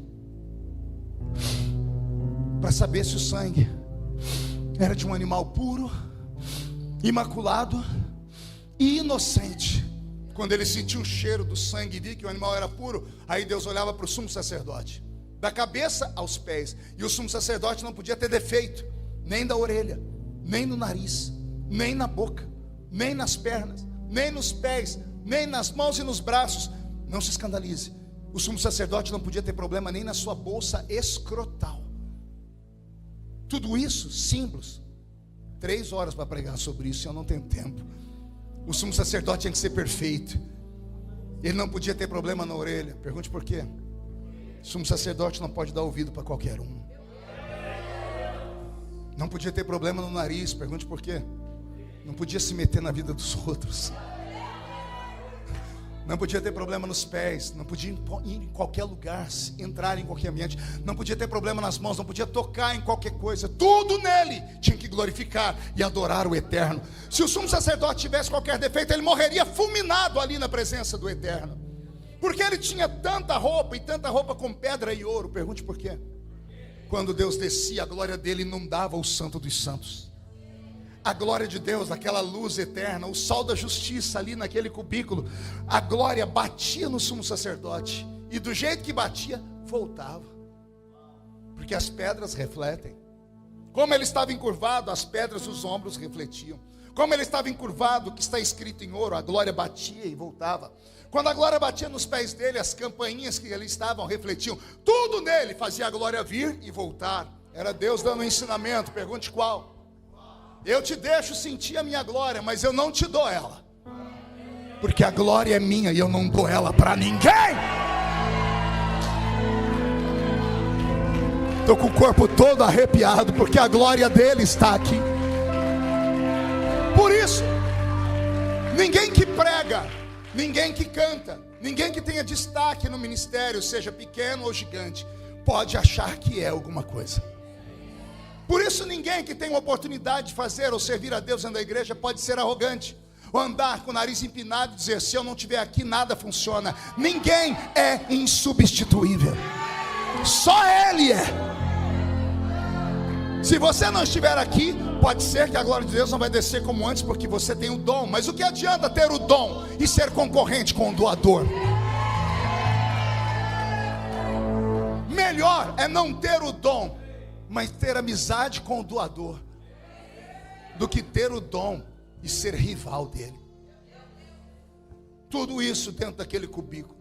E dentro daquele cubículo, Deus falava com um único homem no mundo, chamava-se sumo sacerdote. E Deus abria aquela sua boca santa e falava com aquela voz tranquila, dizendo: esse ano haverá paz, prosperidade e muita saúde. Quando Deus determinava a ordem, do jeito que ele descia, ele subia. Aí a história da corda. Eu era garoto na escola dominical da Assembleia de Deus, e o professor dizia: a corda era para caso o sumo sacerdote estivesse em pecado, caísse morto, ninguém podia entrar lá, alguém tinha que puxar ele para fora. Mas eu li a história de Israel, nunca nenhum sumo sacerdote morreu lá dentro, porque ninguém era trouxa de entrar lá dentro em pecado. Por isso tinha o átrio, onde tinha uma pia batismal, onde ele tomava banho por ele, pela família, 200 banhos se fosse possível. Depois entrava no lugar santo, fazia sacrifício por ele, pelos netos, pela mãe, pelo pai, para não ter problema de entrar lá dentro e morrer. Então aquela corda servia para outra coisa. Pergunte: para quê? Vem comigo. Alguém já teve uma emoção muito forte aqui na vida? Você já viu que tem pessoas que quando vê uma artista, ela desmaia? Ela vê, pum, cai pro chão. Já aconteceu isso comigo, e olha que eu não sou artista. Cheguei uma vez para pregar em divisa de Ourinhos com Paraná, cidade grande que tem lá, esqueci o nome agora. Eu cheguei, quando eu desci de uma van, abriu a porta, tinha uma multidão esperando. Uma irmã, quando me viu, falou: ele é de verdade. Pum, caiu no chão, desmaiou. Alô, é claro que eu sou de verdade. Acho que ela queria me beliscar. Mas as pessoas se afeiçoam a pessoas e têm emoção forte. Quantas pessoas você já ouviu falar que morreram quando o time dele fez um gol? Morreram quando o time perdeu. Emoção extremamente forte. O ser humano é tendencioso a ter emoções fortes. O sumo sacerdote era o único homem do mundo que ficava diante de Deus e não morria. Deus não falava com mais ninguém, a não ser com ele. Ele era o porta-voz do Deus Criador para toda a nação de Israel. Deus descia e ficava muito rápido lá dentro. Deus não podia ficar muito tempo lá dentro. O sumo sacerdote tinha um ministério de 5 anos apenas. Pergunte por quê? Para entender isso, eu tive que estudar o tempo presente. Alguém conhece algum amigo aqui que trabalha em hospital? Alguém tem? Alguém conhece algum amigo ou amiga que trabalha no hospital, mas trabalha na radiologia? Lá tirando radiografia? Você sabia que pessoas que trabalham com radiografia, elas se aposentam mais cedo? Pergunte por quê? Me responda você. A radiação ultrapassa a carne e vai nos ossos e cria osteoporose. Se ficarem muitos anos ali, podem morrer. A glória de Deus é incompatível com a raça humana. Por isso Deus disse a Moisés: quem me vê morre. A glória de Deus é incompatível com a nossa carne. Por isso que de vez em quando vem Deus dentro da igreja, alguém desmaia, cai para o chão. Deus não pode deixar aquela glória incessante, senão a gente morre. A gente tem um infarto. Já aconteceu com você de ficar na igreja e não querer ir embora mais? Querer colocar um colchão aqui dentro? Não é? Por quê? Porque é a glória dele. A glória dele vem e vai. É a nossa salvação. Ele só dá para nós uma pitadinha do céu. Experimenta aí o que você vai viver na eternidade, tá? Olha que interessante. Se você estudar a cultura católica, você vai ver que os santos católicos, a maioria deles eram cristãos devotos de verdade. E a maioria deles eram doentes. Daí a palavra que não é mais usada na língua portuguesa, vicissitudes. O que eram vicissitudes? Traumas, tragédias, acidentes, doenças, que os santos carregavam sobre eles. Por quê? Por que será que homens e mulheres que ficam muito perto de Deus sofrem igual sovaco de aleijado? Opa, não pode falar mais isso que dá cadeia, dá processo. Desculpa, voltando. Sofrem mais do que axilas de portadores de necessidades especiais. Tem que ser esperto, senão o faraó lá daquele lugar manda a Polícia Federal na minha casa no dia seguinte. Entenderam? A glória de Deus é incompatível conosco. Você tem uma mãe de oração? Alguém tem aqui? Alguém tem aquela irmãzinha, aquele irmão que na hora que você está no vale da sombra da morte é para ele que você liga? Tem alguém aqui? Já foram na casa deles? Já viu algum deles rico? Milionário? É tudo gente que tem 2 dentes na boca. O zagueiro e o atacante. É analfa de pai e beta de mãe. Vivem num lugar que você diz, como pode essa pessoa ser tão perto de Deus, viver uma vida desse jeito? A glória de Deus é incompatível com a raça humana. O ministério do sumo sacerdote durava 5 anos, porque mais do que isso o corpo dele não aguentava. E olha que ele ficava perto de Deus segundos. Só ele ouvia a voz de Deus. E Deus só falava lá atrás do véu do templo. Pastor, o que é que isso tem a ver com a gente? Respira fundo. Jesus vem à terra. 33 anos e meio. E ele recebe a cruz de presente. E no dia que ele morreu, no exato momento em que ele morreu, deu um terremoto na terra. A Bíblia diz, o céu se escureceu e houve um terremoto na terra. O terremoto foi tão violento que abriu tumbas. E a Bíblia diz que o corpo de muitos santos saíram andando pela terra. A ressurreição dos mortos aconteceu quando Jesus morreu na cruz. Só que a Bíblia diz que o terremoto entrou em Jerusalém, rachou a cidade no meio, e no centro da cidade estava o templo. E o véu do templo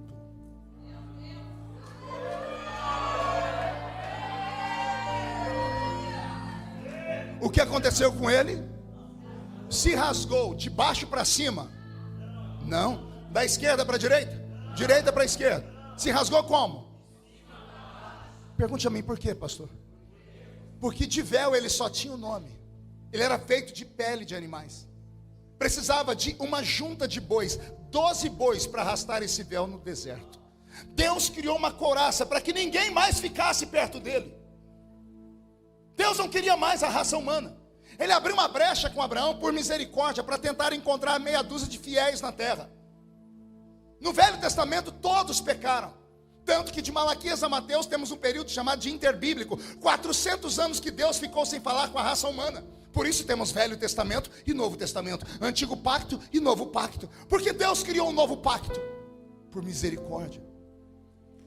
Só que mesmo no Novo Testamento Deus não falava com o homem face a face. Aí Jesus morre na cruz. Aleluia.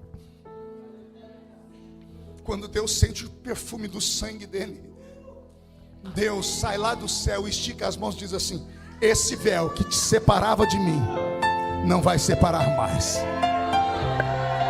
E Deus rasgou o véu de alto a baixo. Foi ele que rasgou, não foi o homem. O homem não merece, o homem não tem mérito nenhum. Ninguém pode se salvar nesse mundo. Não há nada que o homem possa fazer para ser salvo nessa terra. Quando eu estou com debates em algumas igrejas, eu dou risada com alguns amigos que são teólogos, porque eles criaram equações para ir para o céu. Faça isso, mas isso, não faça isso, e você vai morar no céu. Coitados, nada que o homem faça pode dar a ele o direito de morar no céu. Se o homem pudesse fazer qualquer coisa para morar no céu, Jesus não teria morrido na cruz. Nós não vamos para o céu porque merecemos, vamos porque Ele nos amou. Não fostes vós que escolhestes a mim, eu vos escolhi a vós. Eu vos escolhi a vós. Eu me emociono quando falo disso, porque não há nada que você possa fazer. Não é o jejum que te leva para o céu, não é a sua pureza e a sua santidade, não é você ser o 4º membro da Trindade. Nada disso te leva para o céu. O que te leva para o céu é um presente chamado graça. O que é a palavra graça?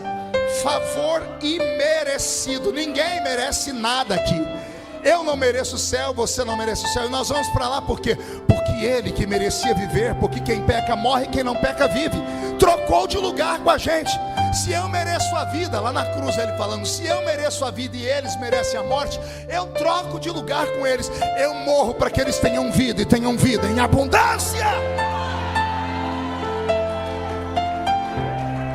E quando lá na cruz, aleluia, estou terminando. E quando lá na cruz ele dá o brado e tendo entregado o seu espírito, disse: consumado está, nas tuas mãos eu entrego o meu espírito. E tendo dito isto, ele expirou. O que é expirar? É o último suspiro.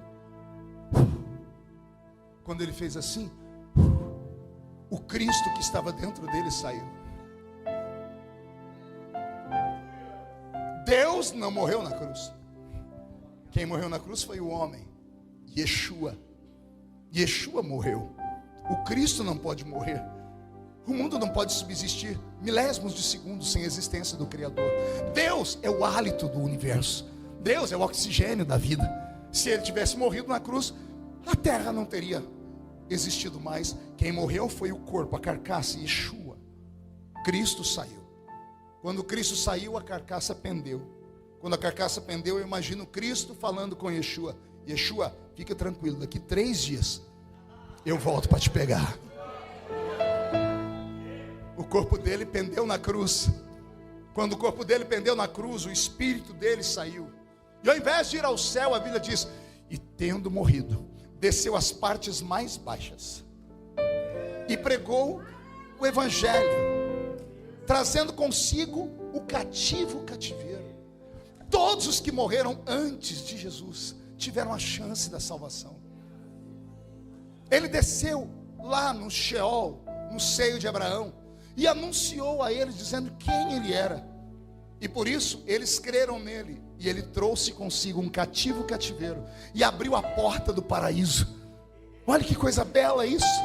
Você nunca se perguntou se, por exemplo, Salomão foi salvo? Porque a Bíblia diz que ele morreu adorando os ídolos das suas mulheres. Ali, quando Yeshua apareceu para ele, ele disse: o Senhor é Deus. Jesus não morreu só pelos vivos, ele morreu para aqueles que estavam mortos. E se nós os vivos temos a chance de ir para o céu, os mortos não teriam. Ele seria injusto. Por isso a Bíblia diz que, tendo morrido, desceu às partes mais baixas e revelou a eles a salvação. 3 dias depois, as mulheres estão lá na tumba. E quando elas se aproximam, tem 2 homens de branco sentados nas pedras, que antes que elas tenham um infarto no miocárdio, escutam ele gritar: por que procurais entre os mortos aquele que vive? Ele não está aqui. Ele ressuscitou.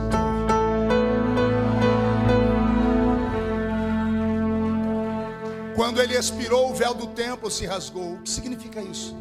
Era Deus dizendo: a partir de agora, qualquer um de vocês pode chegar na minha presença. Mas faltava um detalhe. Pergunte qual? Não sei se eu falo. Falam? Quando Jesus ressuscitou, ele apareceu por um período de 40 dias a 500 testemunhas, em 2 grupos: os discípulos que ele transformou em apóstolos e outros que eram apenas discípulos. E ele marcou com eles 2 encontros. O primeiro encontro foi com seus discípulos. João capítulo 20, 21 e 22. A Bíblia diz que Jesus se aproximou deles. Estavam eles ali, os 11, porque Judas tinha o traído.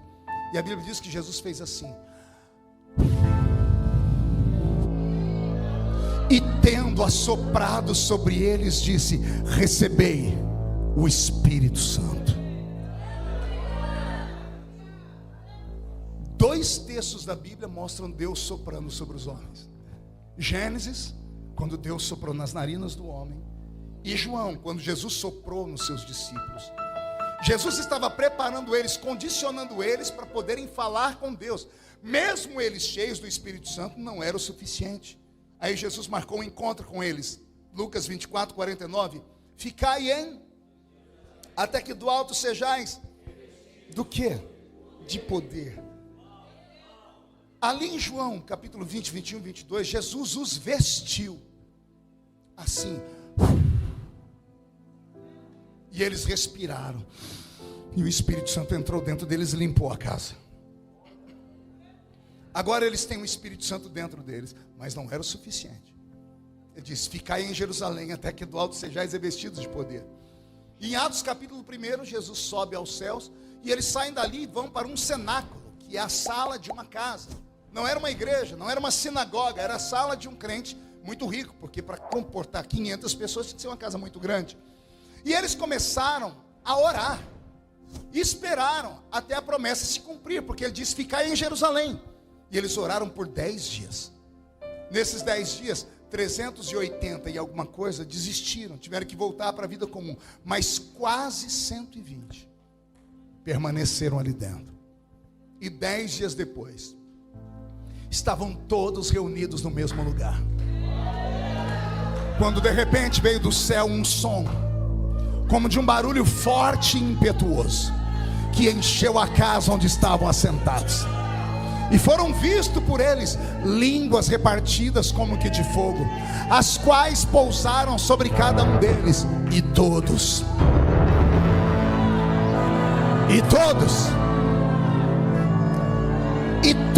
foram cheios do Espírito Santo, e começaram a falar em outras línguas, conforme o Espírito Santo lhes concedia que falassem. Respire fundo, e eu termino aqui. O véu do templo foi rasgado. Eles já podiam se aproximar de Deus, mas Jesus disse: é melhor se aproximar do meu Pai falando no idioma dele. Assim como Adão falava com Deus no Éden, o Pentecoste é uma devolução de parte da autoridade que o homem tinha lá no Éden. Quando você fala em línguas, você não fala a homens, porque homens não entendem. Quando você fala em línguas, você fala direto a Deus, porque só Deus entende. Quando você fala em línguas, você fala em mistérios. E mistério é algo que tem pelo menos 3 características. Primeiro, mistério é aquilo que só Deus sabe. Segundo, mistério é aquilo que Deus só revela no tempo certo. Terceiro, mistério é aquilo que Deus só revela para quem tem intimidade com Ele. Eu não falo em línguas para mostrar que eu sou mais espiritual.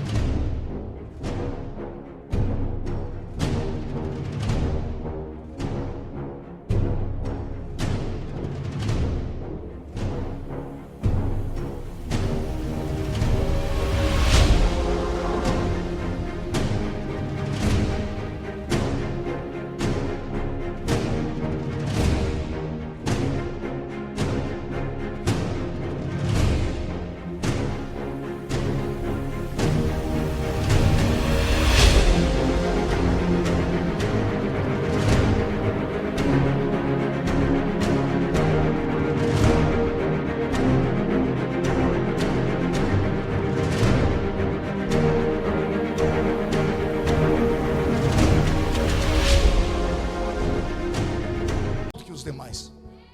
Quando eu falo em línguas, o meu espírito se expande, e eu não falo mais a ninguém na terra. Quando eu falo em línguas, eu falo direto com Deus. Sente aí, vem cá, rápido, você sobe aqui, sobe a escada, rápido. Espírito de tartaruga, eu te repreendo. Fique aqui perto de mim. Aqui está o Eterno. Ele está sentado no trono, olhando a terra. E tem bilhões de pessoas falando com ele, no seu próprio idioma. Um fala em árabe, o outro em hebraico, o outro em inglês, o outro em português, o outro em jamaicano, o outro em dialetos da África, milhares de idiomas. Mas de repente, no meio desses milhares de idiomas, sobe uma voz que fala no idioma dele. Quem fala em línguas não fala homens. Porque em mistérios, pergunte o que é mistério? É isso aqui, ó.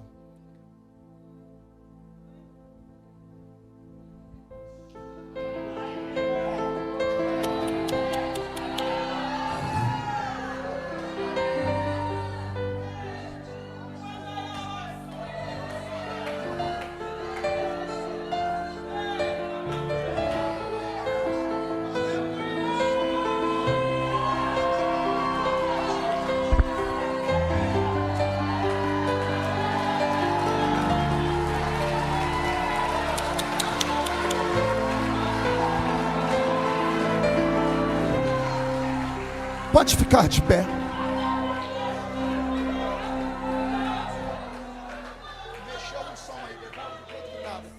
Escute. O que foi que eu falei para ele? Alguém sabe? Você não sabe por quê? Você não ouviu, não entendeu? É claro que não, porque eu não falei para você. Eu falei para ele. Quando você fala em línguas, a sua voz sai da terra. Ela atravessa o céu atmosférico. Ela atravessa o céu cósmico. Ela entra no terceiro céu. Ela atravessa as ruas de ouro e sobe o tabernáculo do Deus vivo. Ela atravessa o alpendre, o átrio, o lugar santo, e ela entra no santo dos santos. Ela vai no ouvido de Deus, e só Deus entende o que você fala.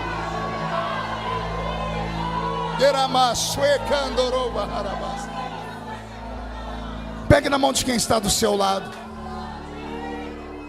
Pegue na mão de quem está do seu lado. E diga assim para o seu irmão: se você ainda não fala em línguas,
busque até falar, porque quem fala em línguas não fala a homens, fala direto com Deus.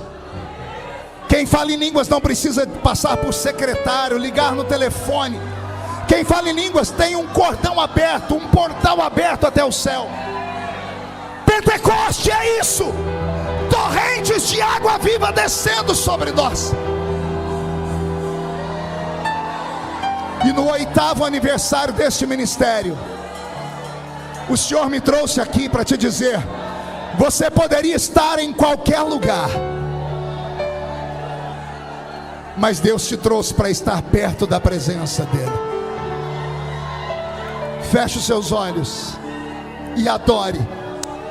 Eu poderia estar em qualquer outro lugar, mas tua glória me atraiu, tua presença me atraiu.